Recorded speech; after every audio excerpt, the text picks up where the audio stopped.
기독교회의 교회학 관련하여 그 교훈들을 살펴나갑니다. 실론 관련해서 오늘 주제는 이 삼위일체 하나님께서 창조주이심에 대한 신앙의 중요성, 하나님의 창조에 대해서 살펴보고 있는데요. 에, 그 오늘 핵심 주제는 하나님께서 창조하신 주체다. 하나님에 대하여 이제 집중이 되어 있습니다. 하나님께서 창조주이시다.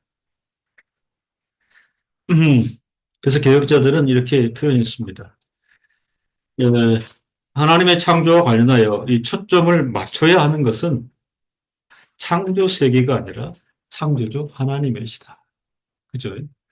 그 인간의 어떤 그 오류, 그 다음에 인간의 오해가, 때문에 정신의 한계가 창조물에 꽂혀 있기 때문입니다.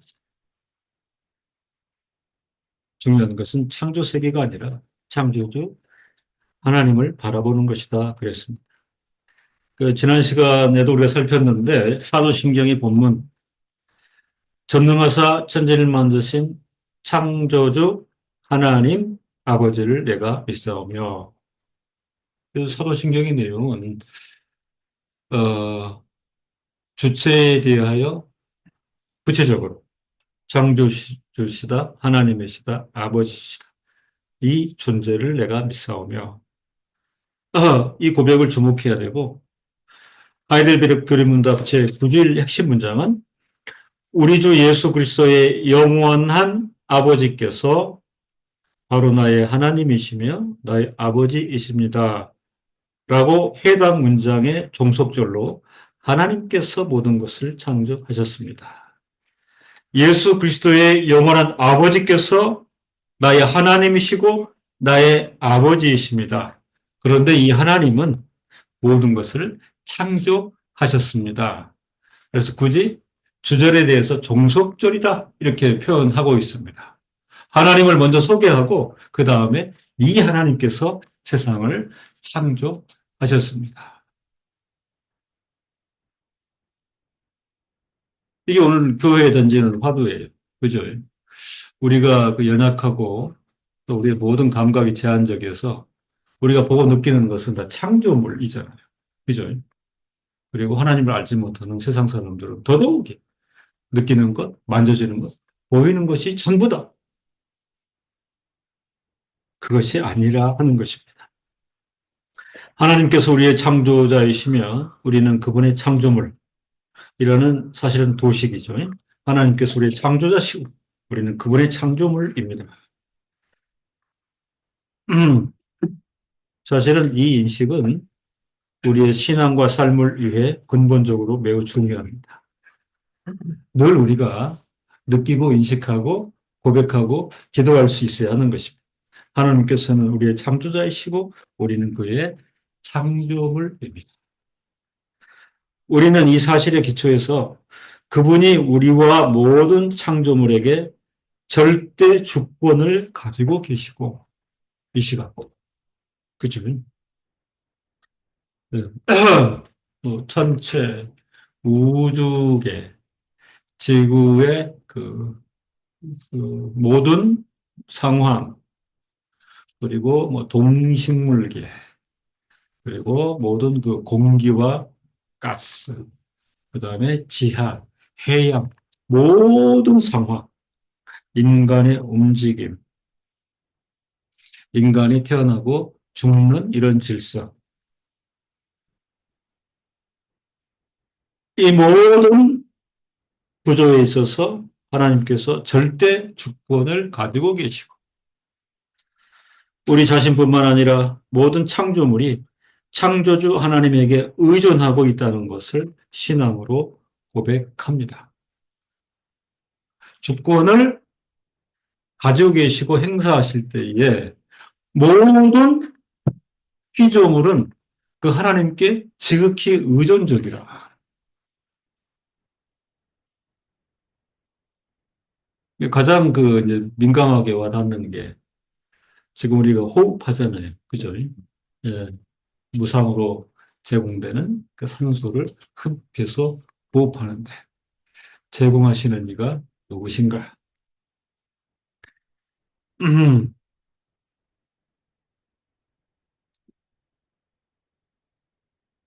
하나님께서는 창조물에 대해서 절대 주권을 행사하고 계시고 인간을 포함한 모든 창조물은 창조주 하나님에게 의존하고 있다는 것을 신앙으로 고백합니다. 음, 그 동물 프로그램 보면은 그 눈이 겨울에 엄청 오잖아요. 예, 눈이 겨울에 엄청 오는데 어, 동굴에 들어가서 겨울잠을 자거나 또 흙속에 밖에서 겨울잠을 자는 그런 거는 이제 우리가 좀 그 외적으로 보호가 된다 이런 걸 느끼잖아요. 근데 눈이 엄청나게 쌓인 설원인데 아무것도 움직이지 같지 않은데 그 눈이 조금 녹으니까 거기서 뭐가 털털 털고 일어나는데 그 비둘기과 이런 것 중에 보통은 얼어 죽어야 되잖아요. 그죠? 그랬을 때, 이 동식물계도 하나님께 의존적이고 하나님께서 그런 질서를 주시구나. 그냥 눈이 오면은 거기 푹 박혀가지고 이렇게 있더라고. 잎사귀. 저기, 그러다가 나중에 눈이 좀 하니까 툭 털고 팍 털고 일어나는데 일어나요. 저게 가능하구나. 저는 처음 봤어. 근데 그런 조류들이 꽤 있더라고요. 그러니까 그 기원하며 그 쌓인 눈하며 어떻게 그 몸이 움직였을까? 보존되었을까? 하나님께서 이 창조 질서의 절대 주권을 가지고 움직이시고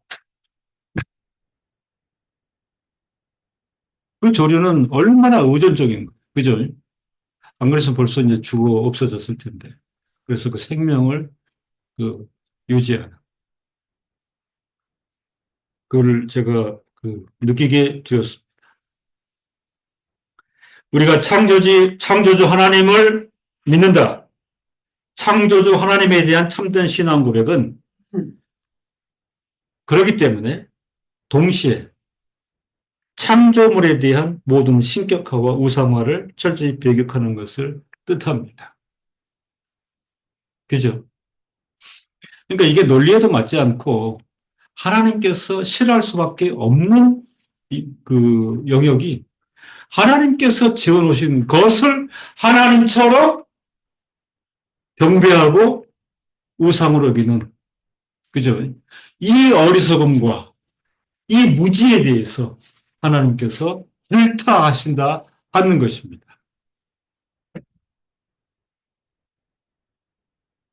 우리가 창조주 하나님에 대한 참된 신앙을 고백할 수 있으면 동시에 창조물, 피조물, 보이는 것, 만져지는 것, 느껴지는 것에 대한 모든 대상물, 그것에 대한 신격화와 우상화를 철저히 배격하는 것을 뜻한다 하는 것입니다.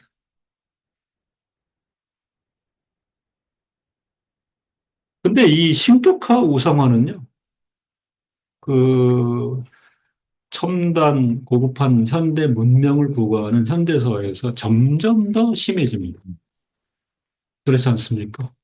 네, 심해져요.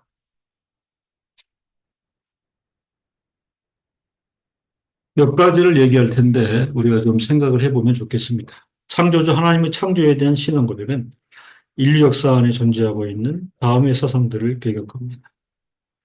그 창조물에 대한 신격화 우상화라 할 때에 첫 번째로 정리할 수 있는 게 내추럴리즘, 자연주의. 네? 자연주의. 고대 자연주의는 천체와 자연의 힘을 숭배했습니다. 그러니까 인간이 이렇게 사료할 수 있고 인간이 관찰할 수 있는 한계라는 거죠. 천체와 자연의 힘을 숭배했습니다.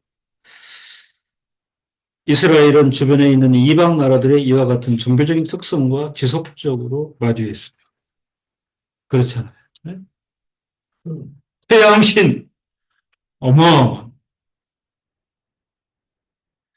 하나님께서 우주와 지구를 창조하실 때 이렇게 명하시고 창조하셨습니다. 1장 14절에 하나님이 가라사대 하늘의 궁창에 광명이 있어 주야를 나누게 하라. 또 그 광명으로 하여 징조와 사시와 일자와 연한이 이루라. 이건 하나님 명령으로 창조된 산물인 것이에요.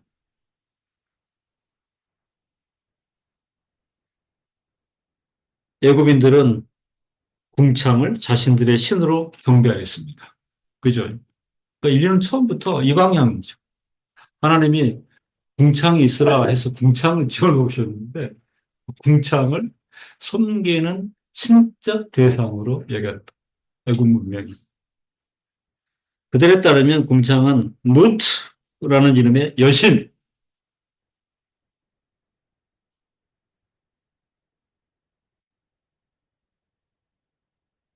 저는 목사로서 아주 기분 나쁜 게 요즘은 뭐 우리나라에도 여신이 수천 명, 수만 명이 되는 것 같아요. 제발 그런 의식과 그런 표현을 하지 맙시다. 태고에 모르신 눈으로부터의 진화한 창조신 아툼의 손녀이죠. 공구의 여신 휴와 수본의 여신 테푸누트, 남매사이에서 태어난 것이 궁창이었다. 궁창을 신으로 설정하고 나서는, 그죠? 예, 인간의 정서를 따라 신을 양상, 예, 하기 시작하는 것입니다. 그러므로 이스라엘은 창조자와 그분의 사역에 대한 신앙을 통해 이와 같은 특성을 뿌리째 뽑아야 했습니다. 하나님께서 이스라엘에게 이걸 명하신 것이고, 하나님께서 그러므로 해야 하지 말아야 할 것을 분명히 정하신 다음에는 하나님을 상대하는 이스라엘로서도 이 방향을 뿌리째 뽑아내야 했다. 그런데요, 동시에 우리가 하나 생각해야 될 것은 이스라엘과 관련하여서는 어떤 특정한 민족, 혈통 및 영토를 신성화하는 것은 본질적으로 이기주의임을 분명히 알아야 합니다. 이스라엘이 하나님의 명을 따라 할 것과 하지 말아야 될 것에 대해서, 특별히 피조물에 대한 숭배에 대해서 어미금하고 뿌리를 뽑은 역사를 성경을 통해서 보면서 기독교 역사 가운데 왜곡이 일어나서는 이상하게도 사람들이 교회 안에서 이스라엘을 그런 대상으로 보는 거예요. 그죠? 그래, 저는 역시 싫어하는 게 제발 성도들이 가면서 성지순례, 성지가 뭐예요, 성지가? 이스라엘 사람이 존재하는 것이 성지입니까? 이스라엘 영토 민족을 신성시하는 성지순례. 아주 그릇된 사고입니다. 이스라엘이 경연이나 신성치 되어야 되는 성역이 결코 아닌 것입니다. 이 자연주의죠. 그죠? 이 자연주의. 하나님이 지으신 것. 하나님이 창조하신 것. 창조주 하나님이 중심이다 그랬어요. 그죠? 인식과 시각이 하나님께 미치지 못하고 그 지으신 것에 머물러서 그것을 하나님으로 알고 섬기는 것. 우상숭배. 두 번째는 아이디얼리즘, 관념론이라는 게 있을 수 있습니다. 관념론. 에, 더러 우리 젊은이들도 들어봤을 거예요. 프리드리히 헤겔. 들어보셨죠? 그죠? 안 들어보신 분은 없을 거예요. 어, 그, 가장 어려운 철학자라, 이렇게 정평이 나 있는 분이에요. 철학자들도, 감히 논하기가 힘들어서, 철학자들끼리도 상당히 confused 하는 이 철학자가 헤겔인데요. 30세까지는 목사였습니다. 어, 근데 자기 자신을 이기지 못했어요. 왜냐하면 끊임없이 자기를 짓누리고 있는 인간의 이상주의적 요 편안을 기억하십시오. 절대 정신을 희구하는 통에 목회를 그만둘 수밖에 없었어. 거기에 푹 빠졌어. 그리고 이제 그의 사상을 전개해 나갔던 것입니다. 해결 철학은 인간 정신 안에 있는 이상주의 안에서의 이상주의라고 하는 거는요, 사실은 인간 정신 체계에 가치를 부여하는 것이고, 이런 측면에서 그 학자들은 플라톤이나 데카르트를 뭐 크게 극복하지는 못했다. 그리고 소스를 거기에서 가져온 것도 많다. 이상주의 안에서의 개념들의 절대화가 이희구죠. 그리고 그 절대화가 도달할 수 있다면, 그 전제는 분명해요. 도달했다는 아니에요. 그것은 신에 도달하는 것이다. 그게 관념이라고 한 겁니다. 이상주의. 자신들의 신에 도달하도록 인간을 이끌고 자각하도록 한다 주장하였습니다. 달리 좀 설명을 해보면 인간이 도달할 수 있는 가장 이상적이고 이성적이며 도덕적인 정신 상태로 발전한 절대 정신을 추구하는 것이죠. 가장 이상적이고요. 가장 이성적이고 가장 도덕적인 정신 상태로 발전해 가서 완성을 이루는 절대 정신의 도달. 이게 이제 해결의 입장이었습니다. 그리고 방법까지 제공을 합니다. 그 방법은 뭘까요? 변증법. 그죠? 그래서 끊임없이 정반합의 계속적인 실현과 또 노력과 투쟁, 이것을 통해서 완성될 수도 있겠다 하는 게 이상주의 안에서의 절대 정신의 도달. 그래서 그 독일에서는 참된 신앙이 아니면 해결의 그 과정과 목표를 따라서 추구했던 인물들이 되게 많아요. 거의 이것도 거의 어떤 신앙적 지표를 따라. 그죠? 해결주의, 해결리즘 이게 강합니다. 이게 제가 저희 집에도 해결책이 대단히 많은데 어렵죠. 대단히 어렵습니다. 그래서요, 그 세계 철학사 같은 데 보면 이렇게 철학 줄기들을 설명해 놓은 게 있잖아요. 근데 대부분의 책이 해결이 빠져 있어요. 그러니까 제가 존중히 여기는 그 서강대학교의 강영환 교수님은 어찌하든지 본인 철학자로서, 그죠? 예. 철학의 어제와 오늘, 그리고 한계, 그리고 신앙으로 유입, 이런 부분을 놓고 철학자들 분석해 가는 거거든요. 책을 한 9권 쓰셨는데 한 번도 해결 받은 적이 없어요. 감히. 엄두가 안 나는 그런 측면이에요.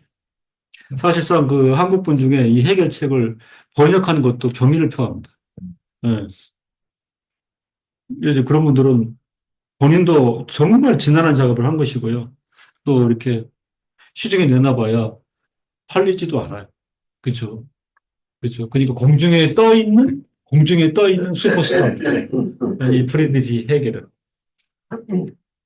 음, 독일에 가서 점잖은 자리에서 프리드리히 헤겔 얘기하면 존중받습니다. 네. 와, 들어는 봤냐, 알아는 봤냐. 이런 정도 얘기를 하게 되면은요, 커피도 갖다 주고 빵도 갖다 주고, 네, 덩치 많은 사람들 와가지고 어깨도 만져주고, 네, 또 이름은 알지. 엄청난 거 있는데 모른다. 예. 우리 대학생들 관심해 보시기 바라요. 그리고 요즘은 좋은 게 뭐냐면 인터넷 들어가면은 분량 길지 않게 그 여러 철학자들이나 학자들이 두 페이지, 세 페이지 분량으로 해결에 대해서 많은 얘기를 해놨어요. 그죠? 충분한 가치가 있어요. 한번, 살펴보시기를 바랍니다.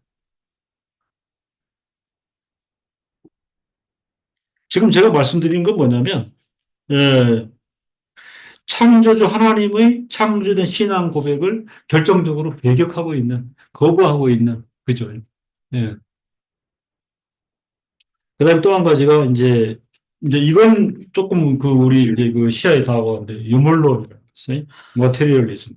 뭐예요? 머테리얼이 들어가 있죠. 예? 어쩌면은요, 이 관념론하고 대척점에 서 있는 게 유물론이에요. 예? 정신적인 것을 근원적이며 제1차적이라고 하는 것이 관념론인데 관념론 또는 유심론. 그래서 이제 어떤 학자가 유물론이 있으니까 이건 유심론으로. 그죠? 예. 유심이 그 유심이 아니에요. 유물론에 대해서 유심론. 대립되는 개념으로 이 유물론은 모든 정신 현상이라고 하는 것은 물질의 작용이나 그 산물. 그죠? 이렇게 본 거죠. 유물론에 대해서는 들어보셨나요? 누가 생각이 납니까? 유물론 이렇게 하면? 음, 마크스, 네. 마크스. 이것이야말로 창조 물질을 신격화하는 사상이죠. 이 사상은 모든 현상을 에너지와 물질로 환원을 시킵니다. 그런데 성경은 로마서 1장 25절에 조물주보다 창조물을 더 경배하고, 그죠? 이 지적이 유물론을 지금 공격하고 있다. 섬기는 것 죄라. 이는 저희가 하나님의 진리를 거짓 것으로 받고 피조물을 조물주보다 더 경배하고 섬기며 주는 것 영원히 찬송할 이시로다. 아멘. 이 세상에 속한 것 중 그 어느 것도 절대적이거나 자율적이지 않습니다. 모든 창조 세계는 하나님의 은혜에 의해 존재하는 것입니다. 그래서 다시금 그죠? 우리가 창조를 인식하고 지식으로 갖고 고백하는 한 우리의 표대는 하나님이라는 창조주가 누구시냐가 굉장히 중요합니다. 그리고 한 가지 우리가 주의할 사항은 창조물은 그 자체로 중요합니다. 그죠? 네. 그 물질을 배관시하고 무조건 부정하는 이 입장은 아닌 것이에요. 단지 그것을 우상화해서는 안 된다. 네. 하는 내용입니다. 그렇다고 창조물을 경멸하거나 멸시해서는 안 됩니다. 역사 가운데 이런 오류가 있었죠. 모든 것을 영혼과 물질로 구별, 원색적인 이원론인데요. 음, 영혼은 고귀하고 물질은 열등하는 것이라. 그 사실 초기 그 인류사 가운데 그저 굉장히 지배적이었어요. 대표적인 분이 플라톤. 그죠? 플라톤. 음. 그래서 집사님들이 수고해 주셔가지고 들어본 이름이죠. 그죠? 우리가 그 인류인으로 사는 동안은 이런 그 정신 영역은 우리가 어느 정도 그 이해와 정리를 하고 있어야 되는 것입니다. 그 다음에 영지주의 들어보셨나요? 네. 네, 영지주의. 여기는 이제 기독교와 관련된 이단인데 그 초기 교회를 아주 그 혼란스럽게 했던 영지주의. 이 영지주의자 대표적으로 영혼은 고귀하고 물질은 열등하다. 이런 이해를 가지고 있었습니다. 이 이원론을 거부하는 것입니다. 디모데전서 4장 4절을 기억해 보면 하나님께서 지으신 모든 것은 모두 다 좋은 것이요. 감사하는 마음으로 받으면 버릴 것이 하나도 없다. 그래서 사도 바울이 이제 그 이 논지를 이어서 그 제사에 쓴 제물이 있는데 음식이 있는데 그 더러워서 안 먹는다. 예. 그래서 숭배나 그 제사에 참여하는 그런 의도가 아니라면 먹을 수 있다. 예. 그 옛날에 우리도 제사 많이 드렸잖아요. 그래서 이렇게 에, 제사를 지내고 어떤 분들은 이렇게 목사님 사택에 가져와서 떡 같은 거. 그래서 괜찮으시면 드세요. 근데 어떤 분들은 철저히 배격한 분이 있단 말이죠. 제사에 쓰인 떡이기 때문에 우리 안 받겠습니다. 어, 그래서 어떤 분이 저한테 물어본 적도 있어요. 시골에서 이제 힘들게 먹게 하시는데, 뭐 제사 지내고 남은 것들을, 뭐 남은 이런 것들을 갖다 준다 해서 감사하게 받아서 맛있게 드시라고. 하나님께 지으신 모든 것은 모두 다 좋은 것이요. 감사하는 마음으로 받으면 버릴 것이 하나도 없다. 요즘 그 우리나라 국제결혼이 많은데 젊은이들도, 어, 그, 우리 그 한국의 남성들이 그 국제적으로 아주 좋은 그 신랑감으로, 예, 이제 구상이 되고 있는 거 아시는 거예요? 아시나요? 어, 그 일본 현재 한국 남성과 결혼하고 싶어가지고 업체에 등록해낸 일본 여성들이 20만 명이 줄 서 있어요. 음. 그리고 또 막 강력한 나라가 튀르키예. 음. 예, 튀르키예가 요즘 경제가 너무 안 좋아지고 그리고 또 그 한국 문화가 이렇게 들어가고 한국말 잘하는 사람 많고 이제 그렇게 해서 결혼이 이루어지는데 그러니까 무슨 문제가 생기냐면 일단 거기는 무슬림이잖아요. 음. 그래서 한국 와가지고 이제 그 남편들이 순댓국 먹을래. 그래서 이제 고민도 하고 그러는데 대부분 너무 얻어마냐. 먹어보니까 맛있거든, 돼지고기가. 수육 같은 거 이런 거. 근데 그 고향인 우리 아버지가 알면 큰일 난다. 음. 그렇잖아요. 먹어본 적도 없고 이 맛있는 걸 왜 안 먹나? 하나님께 지으신 모든 좋은 것은 좋은 것이요. 감사하는 마음으로 받으면 버릴 것이 하나도 없다. 창조물은 중요합니다. 중요한 것은 어떤 창조물도 우상화해서는 안 되는 것입니다. 그것은 단지 하나님의 손안에 있는 창조물이기 때문입니다. 맞습니다. 우리는 어떤 창조물도 멸시해서는 안 되고 그것은 하나님 모든 것을 창조하셨고 그 창조물에 대해 어떤 목적을 갖고 계시기 때문인 것입니다. 네.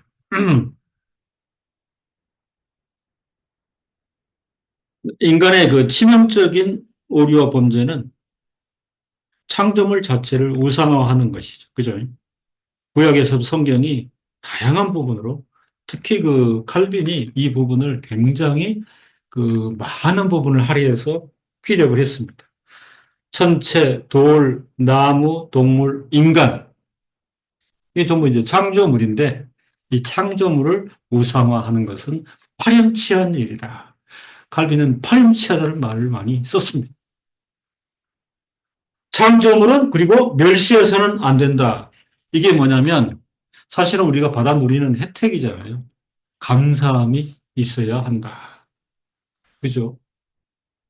근데 여러분도 잘 들으셔야 돼요. 나중에 이제 직장 취직해가지고, 아니, 뭐, 내가 월급 받아가지고, 뭐, 생선도 사먹고, 나물도 사먹고 그러는데, 근데 한 발 더 들어가. 하나님이 우리에게 베푸신 창조물을 생각하고, 감사하게 받는 것이. 내가 돈을 주고 구매를 할지언정. 그리고 또 한 가지는, 보존, 그죠? 보존을 해야 되는 부분이 있습니다. 보존. 그 뭐, 지하자원 광물 막 쓴다 그래가지고, 그렇게 했다가는 어저께 나는 참, 그 한 인물 때문에 세상이 이렇게 지금 막 난리를 쳐야 되는지, 트럼프. 주위에다가, 그, 바이든 같은 사람은 되게 혼자 앞에서 얘기하는데, 항상 이 사람은 한 10명을 세워. 그리고 가운데 자기가 앉아갖고, 이제, 그저 세력을 나타내는 거죠. 예? 그 사인도 엄청 나잖아요. 이러잖아. 예. 아하. 근데 어저께도, 나는 그 미신을 믿는다. 그렇게 표현을 합니다. 아. 그리고 우리 동네가 비슷한 그런 게 있어요. 어떤 얘기가 들려올 때 저항이 있어도 자기는 미신을 믿기 때문에 이렇게 몰고 가는 게 많다. 어, 우크라이나 해결하고 우리 미군이 주도하는 대가로 뭘 요구하는 줄 아세요? 예, 우크라이나 히토리 95%를 미국에 주라. 완전 도둑이지. 예. 그리고 그린란드를 지금 하려고 하잖아요. 그린란드는 우크라이나 상당히 안 되는 히토리와 우라늄이 묻혀 있어요. 그린란드. 그 지금 그걸 뺏으려고. 예. 그 감사와 보존과는 관계없어요. 완전히 장사치의 어떤 그런 본질. 그리고 또 한 가지는 창조물을 우리가 존중히 여기는 절제 의식을 가져야 돼요. 그렇잖아요. 예. 절제 의식을 가져야 돼요.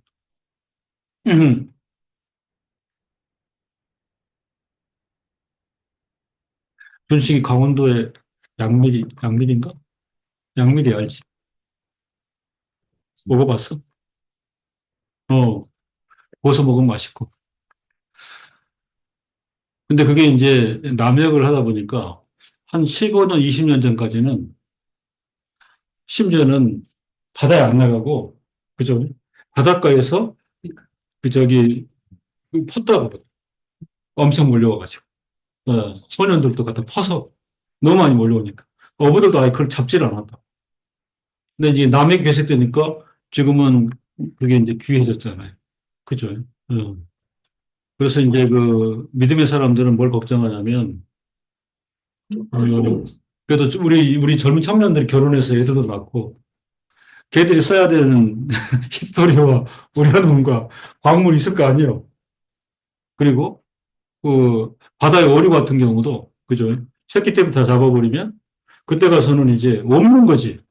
우리 할아버지 때는 뭐 바다에 잡아서 먹어봤다는데 전설로 들리고 그래서는 안 된다 하는 그런 측면이 있는 거죠. 그래서 제가 볼 때는 그래도 좀 수준 있는 국가들은 그런 법률들이 많아요. 그죠? 그런 법률들이 많아.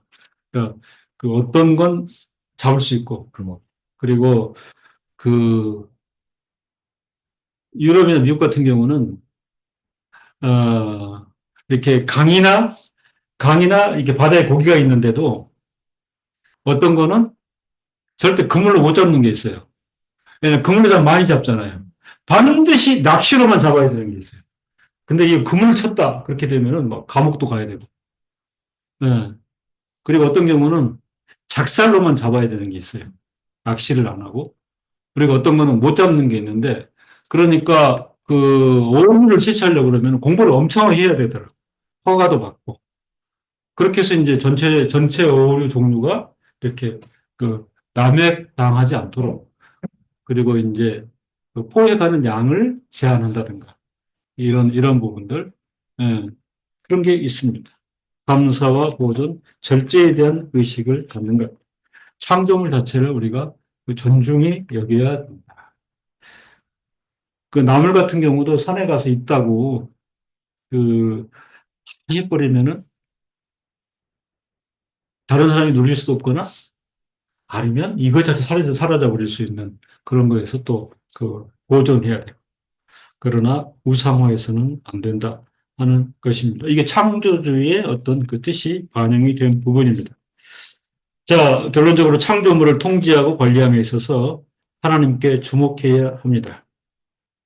그 이렇게 말씀을 드리는 것은 그 창조물 전체를 대표해서 하나님께서 인간에게 어떤 큰 권한을 주셨기 때문에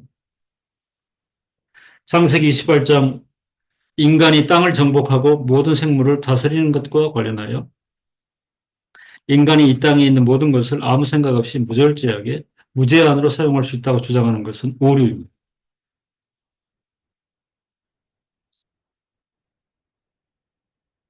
이런 그릇된 사고, 오류적 정복론입니다. 오류적 정복론. 이것은 창조주 하나님에 대한 생각을 망각한 거예요. 그래 놓고 인간이 자연의 주인과 사용자로 처신할 수 있다는 오류. 그죠? 네. 미신을 믿는 트럼프가 지금 이런 생각을 하고 있는 거예요. 땅을 빼앗아 가지고 빼먹을 수 있는 자원을 다 빼먹겠다. 인간이 자연의 주인과 사용자로 처신할 수 있다는 오류로 이끌게 됩니다. 그러나 성경은 인간의 의존성과 책임을 강조하는데 시편 24편 1절 우리가 이 말씀을 주목해 봐야 되는데 땅과 거기에 충만한 것과 세계와 그 가운데 사는 자들은 다 여호와의 것이니라. 이 한마디예요. 그죠? 어떤 나라나 뭐 절대 권력자나 개인의 것이 아니라 내가 뭐 거기 땅과 임야를 샀으면 거기 있는 거 내가 마음대로 천만의 말씀 그렇게 생각해서는 안 된다 하는 것입니다. 땅과 거기에 충만한 것과 세계와 그 가운데 사는 자들은 다 여호와의 것이로다. 자연은 하나님의 창조물이며 또한 하나님의 창조물로 여전히 존재하고 있으므로 우리는 무엇이든지 우리가 하고 싶은 대로 자연을 대해서는 안 된다 하는 것입니다.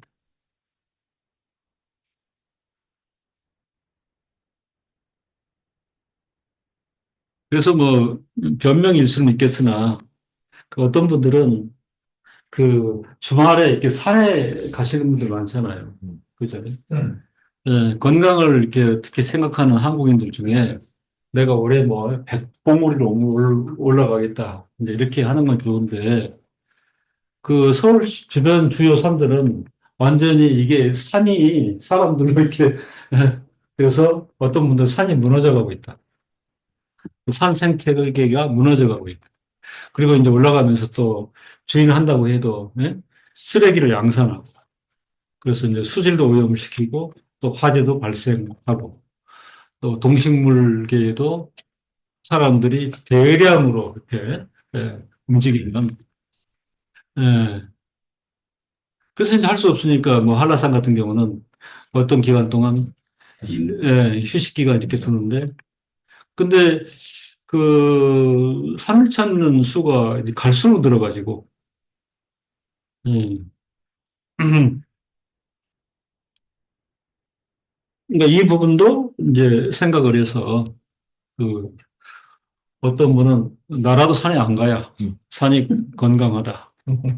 그랬더니 이제 그 남편이 하는 얘기가 그 당신 변명이고 변명이라도 나는 그렇게 생각한다. 산을 좀 보존하려면 나부터 안 가야지.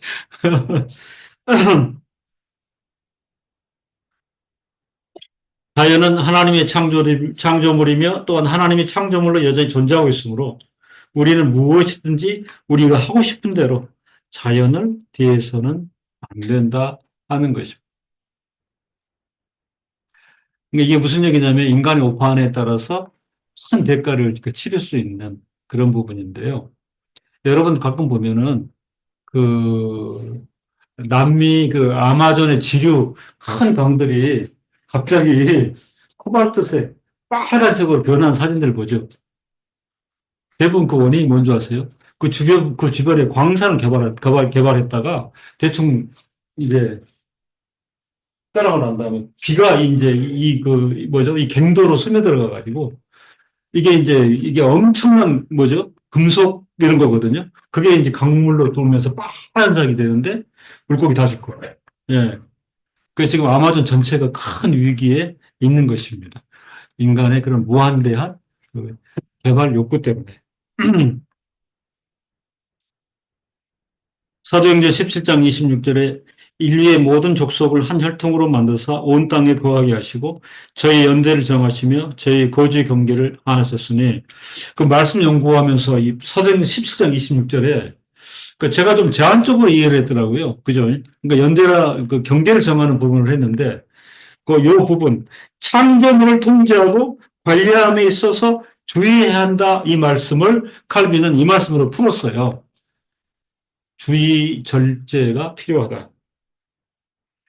이 말씀을 인류의 모든 족속을 한 혈통으로 만드사 온 땅에 거하게 하시고 저희 연대를 정하시며 거주의 경계를 하나셨으니 이 말씀을 보면 하나님을 전혀 인식하지 않는 근데 인간들이 그 인간의 욕구는 뭐냐면 그 인류 문명 발달을 따라 무한 발전에 대한 이상을 가지고 있죠. 그죠? 예.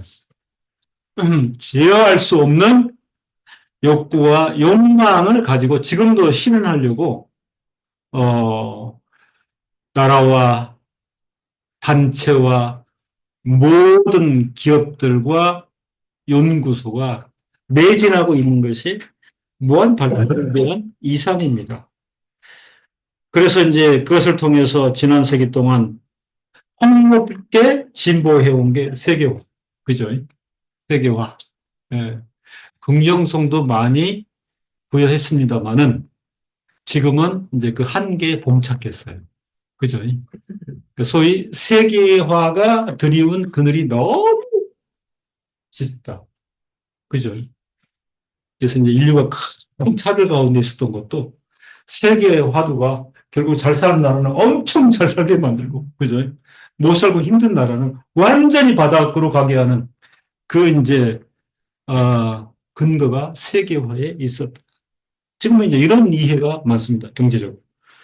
그리고 그렇게 강조했던 소통이나 교류에 대한 꿈은 점점 범전 인생의 소위 바벨 이상주의라고 부릅니다. 바벨 이상주의. 창세기 11장 4절에 성부와 대를 쌓아 배 꼭대기를 하늘에 닿게 하여 우리 이름을 내고 온 지면에 흩어짐을 면하자. 인간의 세계 지배를 사실은 선포한 바벨 이상주의 추구에서 비롯되었으나 이러한 인간의 욕망은 결국 현재는 이기심과 경쟁, 생존을 위한 죄와 전쟁의 양성을 폭발시켜 결국은 강자만 살아남는 것도 아니고요. 공멸의 위기가 지금 인류를 위협하고 있습니다.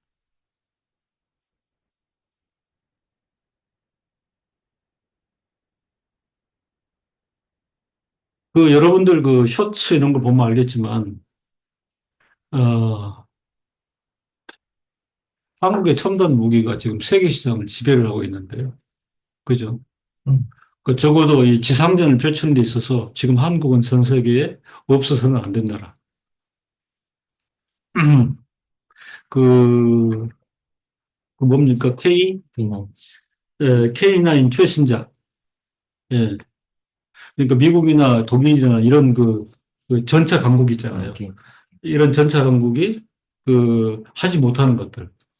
속도, 그 다음에 경사 올라가는 것, 그 다음에 요즘은 수륙 양용을 만들었는데 일주일 전에 중국이 최신품 만들어 놨거든요. 좀 가다가 가라앉았죠. 근데 우리 K9은 싹 가가지고 지금 아프리카 국가들도 줄 서 있어요. 이거 받으려고. 예. 그 다음에 이제 뭐죠? 대공 미사일이라든가 뭐 지뢰라든가 그 다음에 잠수함, 구축함. 어, 그래서 그 올해 한 해만 지금 팔아먹을 수 있는 게 수십 조가 뭐야? 벌써 물무기만 수백 조 이렇게 돼갖고 지금 EU에서는 한국에 대해서 지금 무기를 너무 많이 팔아먹는다.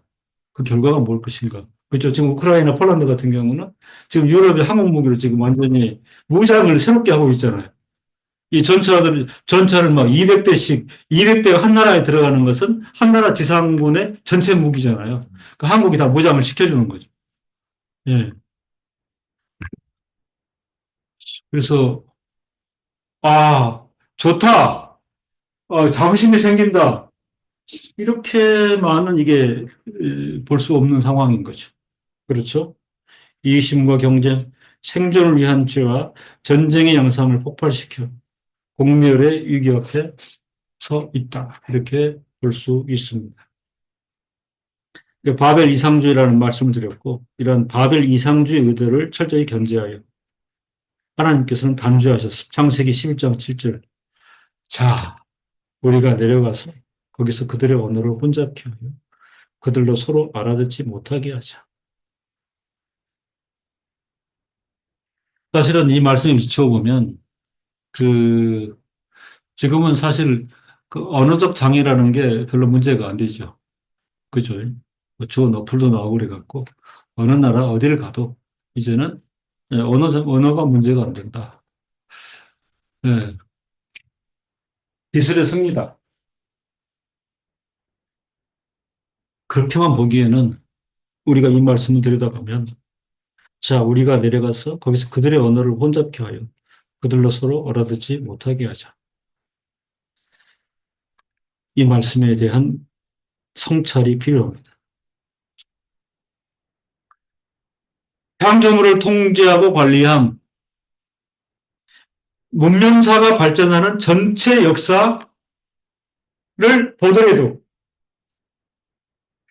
창조물을 통제하고 관리하는 인간에게 인류의 정복 명령을 내렸다는 하나님 앞에서 결국은 하나님께서 가지고 있는 뜻과 의지가 무엇인가를 주목해 볼 필요가 있는 것입니다.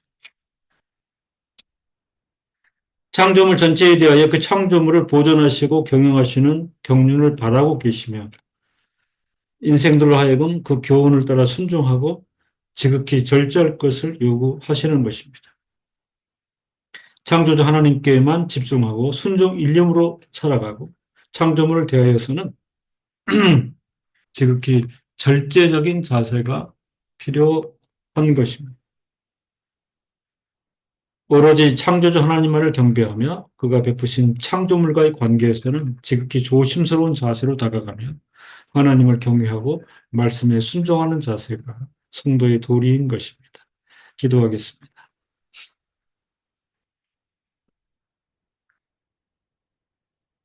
우리 인생 자신이 하나님의 피조물이요.